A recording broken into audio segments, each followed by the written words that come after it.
Semua auxiliary, lampu, kulkas ini semua masuk ke C-Kring di sini. Nah, kalau yang baru, yang Rogue, dia tidak pakai C-Kring kayak gini. Dia ada C-Kring otomatisnya, ada circuit breakernya.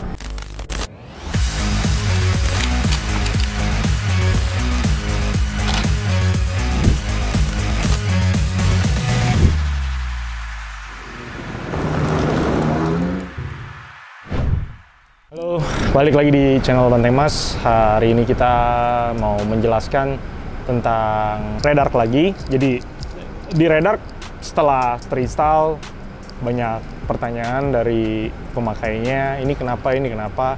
Ya, walaupun kita sudah jelaskan, sudah kita training, tapi ya tidak dipungkiri memang ada pertanyaan-pertanyaan karena sesuatu yang baru. Redark diciptakan di Australia, jadi kenapa kita pakai Redark di Maxford adalah sebagai jaminan supaya ketika kita menggunakan mobil ini, kelistrikannya apa segala macam, sangat kecil kemungkinannya terjadi error, sangat kemungkinannya terjadi problem. Nah, Redark itu juga salah satu alat yang Red Vision-nya terutama itu gampang sekali untuk dipakai dan dimengerti. Jadi kita tidak perlu istilahnya pusing, belajar apa segala macam, itu nggak perlu. Nah, di video ini saya akan menjelaskan tentang Red Vision-nya. Jadi menu-menu yang ada di Red Vision, apa aja yang kita bisa lakukan, apa aja yang kita harus cek, kenapa ini seperti ini, dan gimana cara memperbaikinya. Nah, kita mulai dari Red Vision-nya. Jadi tombol selalu ada di tengah untuk menyalakan. Kemudian kita bisa lihat di sini ada 3 titik. Nah, ini ada menu ke kiri dan ada menu di tengah, kemudian menu ke kanan. Dia akan default ke tengah. Kemudian memperlihatkan ini untuk tombol-tombol auxiliary-nya. Jadi kita bisa nyalain di sini. Kita juga bisa matikan dengan 2 tombol. Nah, untuk ke kiri ini adalah tombol menu untuk settingan. Jadi semua yang ada di paling kiri adalah settingan baterai, settingan BMS, kemudian settingan storage. Nah, kita akan mulai dari sebelah sini dulu. Dari sebelah sini kita bisa lihat ini adalah logo untuk mengatur brightness, tombolnya, suaranya. Kita bisa atur dari sini. Home timeout-nya. Jadi 1 menit layarnya akan mati secara otomatis. Ini standby-nya selama 2 menit. Kemudian brightness-nya kita mau berapa persen. Brightness max-nya kita mau berapa persen. Jadi dia bisa, kalau lagi malam dia akan keluar brightness-nya min, ketika lagi terang dia akan keluar brightness-nya max. Nah, kemudian di bawah ada Bluetooth, ini kita bisa connect ke handphone kita. Nah, ini kemudian juga ada tanggal, settingan tanggal, tahun, sama jam. Oke, tombol ini. Nah, kemudian ada di sini, ini untuk format temperaturnya. Ada yang untuk format jamnya, jadi kita bisa yang 12 jam, bisa yang 24 jam. Oke, lanjut ke bawah. Di sini ada lambang karavan. Nah, ini untuk kita touring mode atau storage mode. Nah, bedanya apa? Kalau di touring mode itu kita pakai dalam keadaan kita lagi menggunakan si mobilnya. Nah, storage mode itu ketika kita simpan. Nah, contoh nih, misalnya ini kan keadaan dalam nyala segala macam. Ketika ada menu kulkas yang di lock tidak boleh mati pun, ketika masuk ke storage ini akan mati. Nih contohnya, nih lampu kita nyala, gitu kita oke, pup, mati semua. Nah, kita bisa baca load disconnect. Jadi semua load yang ada di mobil yang di belakang yang tergabung dengan Redark itu di disconnect semua. Jadi tidak ada koneksi strum arus yang keluar, tidak ada yang berbahaya. Ini semua dipastikan mati dan baterai juga tidak terpakai, 0. Jadi kita tidak ada konsumsi sama sekali. Nah, ini kalian bisa lihat tuh 0. Oke. Nah, balik lagi ke sini. Kemudian ada logo ini adalah Redark. Jadi ada part numbernya, ya dia punya license-nya. Nah, kemudian ada tombol ini, kita bisa lihat ini ada fault history-nya. Jadi kita bisa lihat nih sebelum-sebelumnya ada fault apa, tanggal berapa, jam berapa. Kalau kayak gini kan baterai voltage low, berarti kita mesti charger over voltage. Jadi kita artinya colokan lagi dicolok, baterai udah full.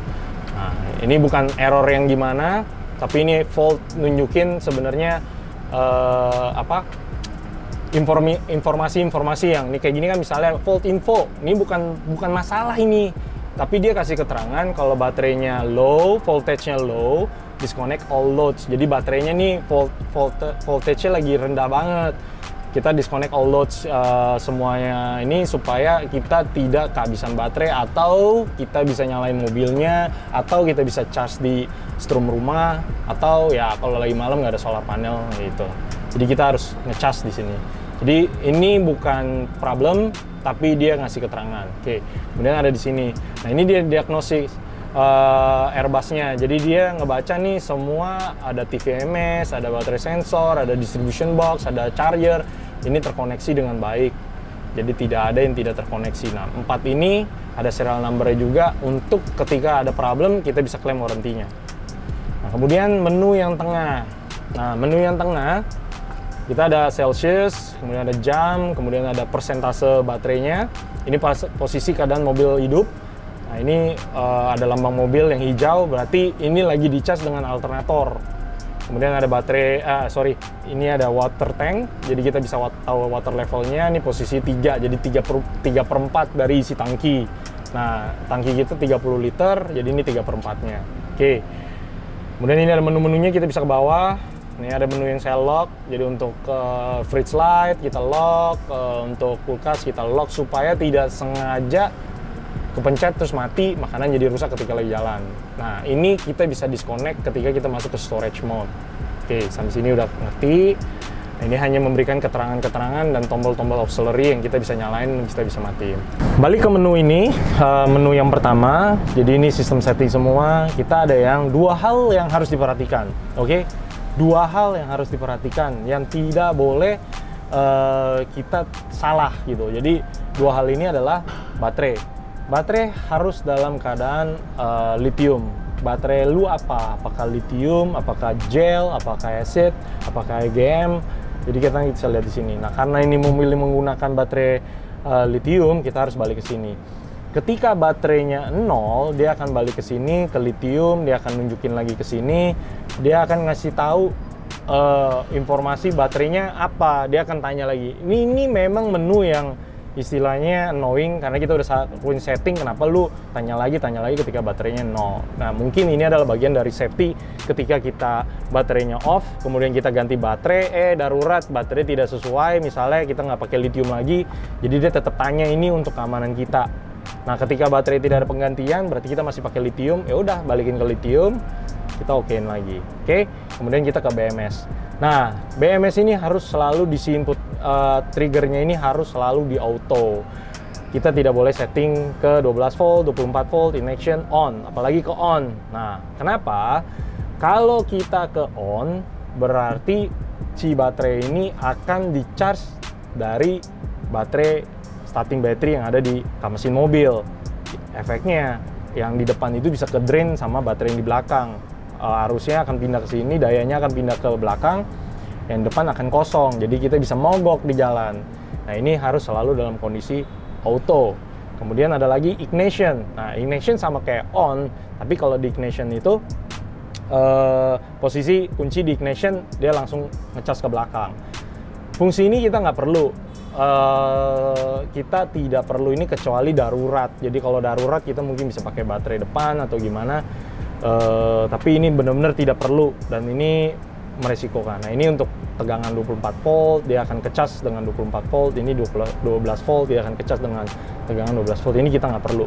Jadi kita triggernya auto aja, biar aja dia yang ngukur sendiri, biar aja yang nilai sendiri. Kita nggak perlu ikut campur di sini. Oke, kemudian ini ada alarm, ini ada voltage alarm.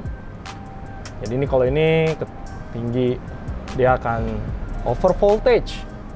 Jadi kita biasanya mungkin di 13,8. Kemudian ini SOC alarm, baterai tinggal berapa persen nih? Kalau tinggal 20% dia akan bunyi tit kayak gitu melulu. Ini kita mungkin kalau ngeganggu kita bisa rendahin banget, ya kan? Nah, ini. Oke. Kemudian di bawah ini input-input apa aja yang kita masukin di auxiliary, dia kasih keterangannya.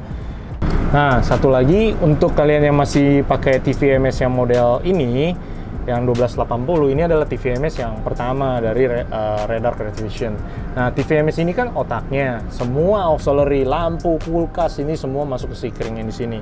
Nah, kalau yang baru, yang Rogue, dia tidak pakai Seekring kayak gini. Dia ada Seekring otomatisnya, ada circuit breakernya, yang ketika dia akan, ketika ada load yang melebihi ampere, dia akan putus sendiri. Kalian butuh waktu diemin, nanti dia akan nyambung lagi. Nah, kalau yang ini kalian harus cek sikringnya. Nah, di atasnya juga ada lampu. Jadi setiap ada sikring yang putus, lampu yang di atas akan nyala. Kemudian kalian bisa paksa override juga dari sini. Jadi ketika dia mati, loadnya putus, kita bisa paksa nih override dari sini. Gitu. Jadi kita bisa nyalain auxiliary tanpa harus pakai ini red vision, misalnya red vision error, kita bisa paksa nyalainnya dari sini semua. Jadi yang penting ini kan dari ini kan kadang lampu nggak terlalu penting, tapi kulkas sangat penting. Oke, jadi semoga video ini bisa lebih detail menjelaskan tentang red vision. Nanti saya akan lebih bahas lagi ketika inverternya, kemudian sikringnya di posisi di mana aja di video berikutnya. Thank you guys.